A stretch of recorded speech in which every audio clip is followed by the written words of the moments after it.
What's going on, guys? My name is Fat Bento, and Unreal Engine 4 is finally here.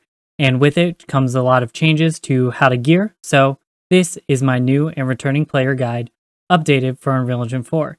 Let's jump right into it.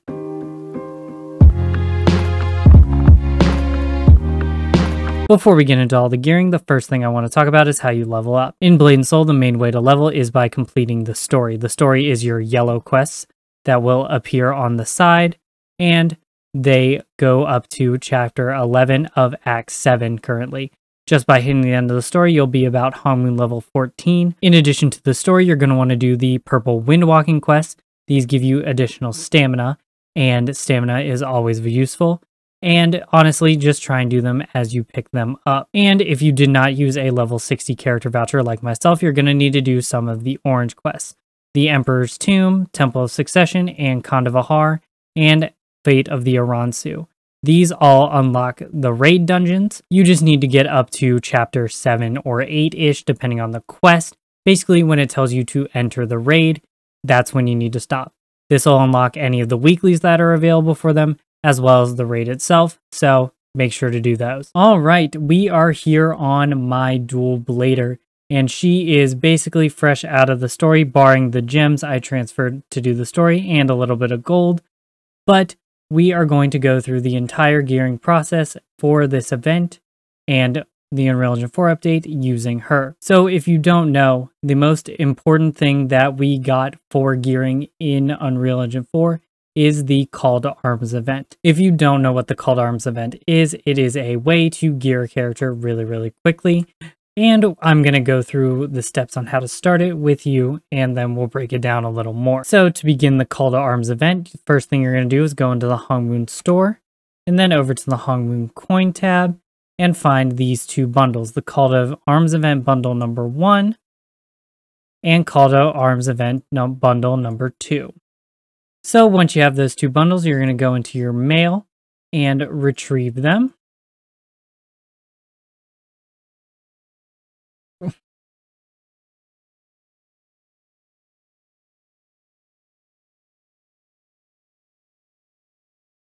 And these are the rewards you're going to get.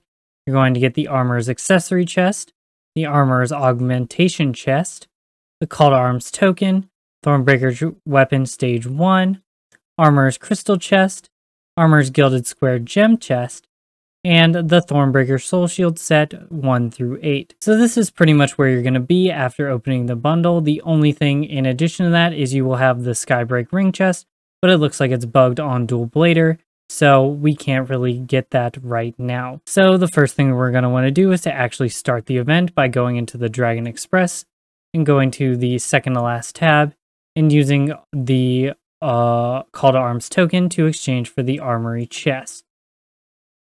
And because this is stage 1, you can open it for free. So I'm just going to do that right now.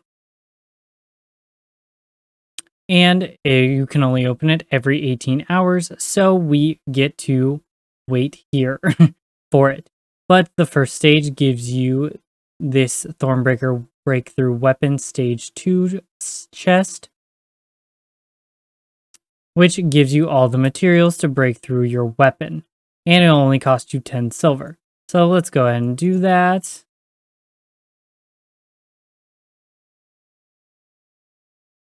Fantastic.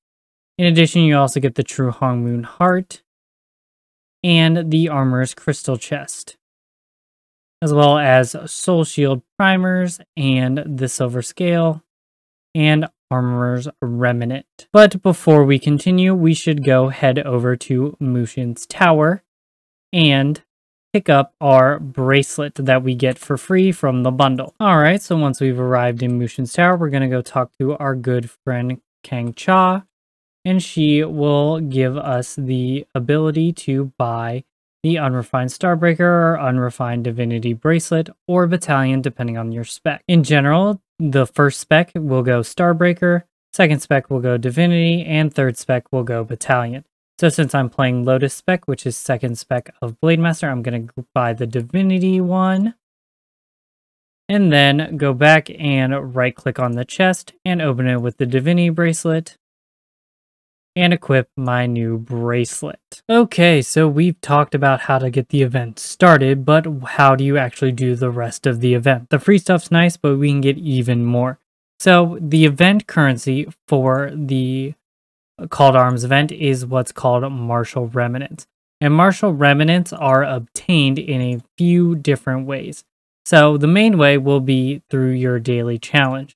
You go into the daily challenge. If you complete 4 daily challenges, you get 40 martial remnants, and as you can see in some quests, drop martial remnants as well. So we're going to be using those to purchase keys for each stage. Each stage costs 400 keys all the way through to stage 12. So I've broken down the event into a spreadsheet that will be linked in the description below, but I'm going to go over it really quickly for you guys, and hopefully you can maximize the event like I hope to. So the first little section is all about the chests. The main thing you need to know is that in order to open them all, you need 4,440 martial remnants, which sounds like a lot, but it really isn't. The next section goes over ways to obtain martial remnants, general stuff, solo dungeons, heroic dungeons, raids, and other methods. And it is possible to obtain 20,240 if you do everything on this list the maximum amount of times. The next section of the sheet goes over a few ways to approach the event. For most people, I would recommend the top one, which is doing Coldrex Lair plus 3 heroic dungeons every day, plus your weeklies, and that will get you to open all the chests in 19 days. But if you are very passionate and you do Coldrex Lair plus 6 heroic dungeons, which is everything that will give you 50 remnants, your weeklies, and all the solo dungeon quests, you can open all the chests in about 8 days. The other 2 scenarios are in the middle, but just know that at doing pretty much the bare minimum, it will take you 19 days to get all the remnants required to open the chest. But even just by doing the bare minimum, you will have extra martial tokens at the end of the event, and this goes over what you can spend them on. There is a secondary currency called Armorer's Remnant, and basically you exchange the martial remnants for them. And you can get some pretty sweet stuff, some gems, some wings if you want them, sacred vials, pep packs, and fusion stones, as well as ascension and radiant stones. Under that is what you should probably get. I would recommend picking up the octagonal obsidian, garnet, vials, pep packs, and if you really want them, the wings. But it also will let you know how many extra remnants you will need to pick up each. And finally, I broke down the Armorer's Remnant rewards that you can get based on the 4 scenarios of martial remnants above. So that's pretty cool. Hopefully this spreadsheet will be useful to you, but just know if you take anything away from this, that you need 4,440 martial remnants in order to complete the Call to Arms event. So while we're in Mushin's Tower, we're going to pick up another pretty important item, your Temple of Eluvium Mystic Badge. So the way we're going to get is we're going to go to the Calling of Naryu Sage quest, just go through it, and then come to Mushin's Tower and talk to Dokdan. And then he has other quests, but we don't really need to worry about those. And then we need to go up here and talk to Podon, and finally talk to Dokdan one more time. This should unlock Mushin's Tower floor 1 through 7, but what we really actually need to do is floor 8. So to enter floor 1 through 7, just go on and talk to our boy Podon. And you have to challenge the floor once if it's your first time. Alright, so with your gear, floors 1 through 7 will be very easy. But once you're done with those, go up and talk to Dokdan, and you'll get a quest called Lingering Pain and all these guys. Just keep talking to them and then go through. Anyway, if it is your first time on a new character doing floor 8, I believe it is guaranteed that you will get the Temple of Eluvium Legendary Mystic Badge chest. If not, you can go and come to this orb and fight a secondary Mushin. Anyway, now that we've finished all the Mushin fights, you can open the Legendary Mystic Badge chest, and you get to select between the Aransu or Dynasty Mystic Badges. Once again, this is very spec dependent. There's also an Oscillation Mystic badge if your class has a third spec. So first spec will go Aransu, second spec will go Dynasty, and third spec will go Oscillation. Since I'm playing second spec, like I mentioned earlier, we're going Dynasty. So what if you are on an alternate character or you missed the Call to Arms event? Well, actually, a lot of my advice from my first video still applies to the game with Unreal Engine 4. So there are these quests in the game that give you martial tokens. There's 3 of them. One's here in Mushin's Tower. Go talk to Dokdon, and it's called the Final Training. And it's just complete floors 1 through 7. The second one is in Moon Refuge. If you go all the way out on your map and then go to Solok, and then down here is Moon Refuge. It's a quest called A Midbummer Night's Dream. All you do is complete some challenges, and it's just killing monsters in specific areas and picking up a drop from them. So it's fairly simple.